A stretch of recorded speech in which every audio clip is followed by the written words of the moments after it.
Malam berkabut menyelimuti pemakaman tua di pinggiran desa. Suara langkah kaki yang terhenti dan dengungan serangga menjadi satu-satunya musik di tengah kegelapan. Pocong-pocong berseliweran, memenuhi udara dengan aura kehidupan setelah mati. Tepat di samping pemakaman, terdapat sebuah warung bakso milik Pak Joko. Warung tersebut dikenal sebagai tempat makan yang ramai pengunjung, tetapi malam itu, suasana menjadi hening ketika Pak Joko duduk sendirian di meja, menyusun rencana yang tak terlintas oleh pikiran orang lain. Sudah terlalu lama aku berjuang untuk mendapatkan rezeki yang cukup. Aku butuh pesugihan, bisik Pak Joko pada dirinya sendiri. Entah bagaimana, rumor tentang pocong gentayangan yang memiliki kemampuan pesugihan tersebar ke telinga Pak Joko. Keingintahuannya membawanya ke pemakaman malam itu, membawa uang dan harapannya. Pak Joko membentangkan uang di atas sebuah batu nisan tua. Aku ingin pesugihan, pocong. Bisakah kau membantu? Tiba-tiba, suasana menjadi lebih hening. Seolah-olah alam semesta menahan napasnya sendiri. Lalu, muncullah pocong yang bersinar biru dari kegelapan. Wajahnya pucat, dan matanya menyolor redup. Pesugihan, pocong tersebut menjawab dengan suara berat dan mencekam. Iyo, jawab Pak Joko dengan sedikit gemetar. Aku siap membayar maharnya. Apa yang kau inginkan? Pocong itu diam sejenak, hingga akhirnya menggeram. Bagaimana maharnya adalah nyawamu sendiri, cuy. Pocong meludah, Pak Joko terdiam, terpana oleh reaksi pocong yang tak terduga. Maaf, aku tidak bermaksud merendahkanmu. Aku hanya ingin kehidupan yang lebih baik. Pocong itu menatap Pak Joko dengan intensitas. Kehidupan yang lebih baik? Pada harga yang lebih tinggi untuk membayar itu, dan uang bukanlah jawaban. Pak Joko merasa keringat dingin mengalir di punggungnya. Pocong tersebut kemudian mengeluarkan suara serak yang menggema, memperingatkan bahwa tindakannya telah menyinggung martabat dan kehormatan para arwah yang beristirahat di pemakaman itu. Ketakutan merasuki hati Pak Joko, dan dia berusaha menjelaskan. Aku tidak bermaksud mencemarkan tempat ini. Aku hanya kehilangan harapan. Maafkan aku. Namun, pocong itu tak tergerak. Sebaliknya, dia semakin marah. Cahaya biru yang menyelimuti tubuhnya semakin intens, dan angin malam menjadi semakin ganas. Pak Joko merasakan energi mistis yang mendalam dan menyadari bahwa dia telah mengundang bahaya yang tak terduga. Kau telah melanggar batas, manusia tamat. Aku akan mengingatkanmu tentang harga yang harus kau bayar. Pekik pocong dengan suara menggelegar. Tak berselang lama, langit memutih, dan pocong itu menghilang dalam kabut. Pak Joko, yang terguncang dan ketakutan, duduk di sono, menyadari kesalahannya. Warungnya yang ramai berubah menjadi sepinya malam itu, dan desa menjadi tercengang oleh kejadian yang tak terduga. Dalam beberapa hari, berita tentang kejadian itu menyebar dengan cepat di desa. Masyarakat menjadi waspada terhadap kehadiran pocong yang terganggu. Pak Joko, bagai menerima hukuman atas tindakannya, menjalani hari-hari yang penuh penyesalan. Seiring waktu, kejadian itu menjadi pelajaran bagi semua orang di desa. Mereka belajar bahwa keserakahan dan keinginan yang tidak terkendali dapat membuka pintu pada kekuatan gaib yang tak terduga. Malam itu, di pemakaman yang tenang, pocong gentayangan menjadi saksi bahwa manusia harus belajar menghargai batas antara dunia mereka dan dunia roh yang beristirahat.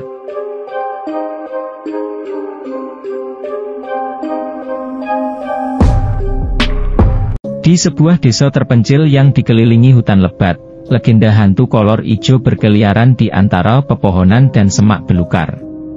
Hantu ini dikenal sebagai makhluk jahil yang suka mengganggu warga desa di malam hari. Suasana malam di desa itu selalu dipenuhi dengan kisah seram tentang kehadiran misterius hantu kolor ijo. Pada suatu malam yang mendung, seorang warga desa bernama Tarno pulang dari ladang tempatnya bekerja sepanjang hari. Tarno adalah seorang lelaki tangguh yang terbiasa dengan kehidupan di desa, tetapi cerita tentang hantu kolor ijo membuatnya merasa gelisah. Di tengah perjalanan pulang, suasana menjadi semakin suram, dan hutan tampak lebih gelap dari biasanya. Tiba-tiba bayangan hijau misterius muncul di hadapan Tarno. Itu adalah hantu kolor hijau, dengan mata bercahaya, dan senyum jahil di wajahnya. Tarno merasa hatinya berdegup kencang dan refleks menggenggam tasnya erat-erat. Hantu kolor hijau berdiri di depannya, menciptakan aura ketakutan di sekelilingnya. Hantu kolor hijau, dengan suara serak, "Hehehe, selamat malam, Tarno. Aku hantu kolor hijau, yang suka mencari kesenangan di malam hari." "Tarno," dengan nada waspada, "kenapa kau menggangguku? Apa yang kau inginkan?" Hantu kolor hijau menyeringai, "Aku hanya ingin melihat reaksi orang-orang ketika ketakutan. Itu menyenangkan bagiku." Tarno menggigit bibirnya, "Aku tidak takut padamu, hantu. Pergi dari hadapanku." Namun, hantu kolor hijau malah semakin mendekat dan menyebabkan Tarno semakin merasa terancam. Tanpa menyerah pada ketakutannya, Tarno mengingat ajaran nenek moyangnya tentang kekuatan doa. Dia mulai membaca doa-doa perlindungan dengan penuh keyakinan, sambil menatap langsung mata hantu kolor hijau. "Tarno, dengan tekad dengan kekuatan doa ini, aku tidak akan membiarkanmu mengganggu kedamaian desa ini." Hantu kolor hijau, meski awalnya terlihat mengejek, mulai merasakan tekanan spiritual dari doa yang dibaca oleh Tarno. Keberanian Tarno dan keyakinannya dalam doa membuat hantu tersebut terlihat gelisah. Mata bercahaya hijau mulai memudar, dan senyum jahilnya meredup. Hantu kolor hijau mengeluh, "Kau lebih kuat dari yang kubayangkan, Tarno. Aku akan pergi, tapi ini belum selesai." Hantu kolor hijau menghilang begitu saja, menyisakan Tarno yang masih berdiri dengan nafas tersengal-sengal. Dia menyadari bahwa keberanian dan doa yang dianutnya menjadi senjata melawan makhluk jahil tersebut. Esok paginya, Tarno bercerita kepada warga desa tentang pertemuannya dengan hantu kolor hijau. Awalnya, beberapa warga meragukan ceritanya, tetapi ketika Tarno menjelaskan bagaimana kekuatan doa melawan hantu tersebut, mereka mulai percaya. Tarno menjadi sumber inspirasi bagi warga desa untuk lebih memperkuat iman dan melibatkan doa dalam kehidupan sehari-hari. Dari hari itu, warga desa menjadi lebih berhati-hati ketika berada di luar rumah pada malam hari.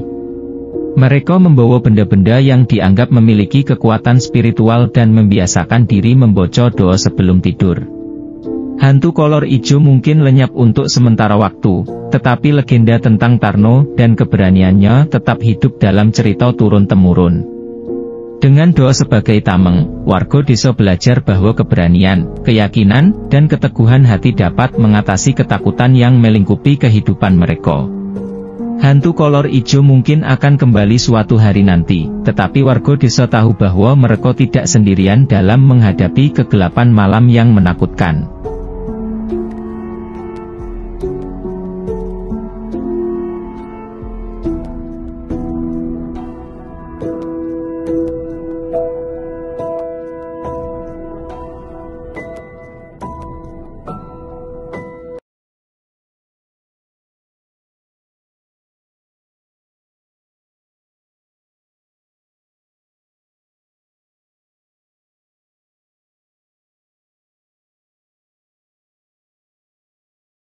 Teror kuntilanak di pemandian air panas. Di sebuah pemandian air panas yang tersembunyi di tengah hutan lebat, terdapat rahasia mengerikan yang selalu menghantui pengunjungnya. Pemandian itu dipercaya sebagai tempat berkumpulnya makhluk halus, khususnya kuntilanak, yang berdiam di antara dedaunan dan batuan. Seorang wanita bernama Maya, tidak percaya pada cerita mistis tersebut, memutuskan untuk mengunjungi pemandian itu bersama teman-temannya.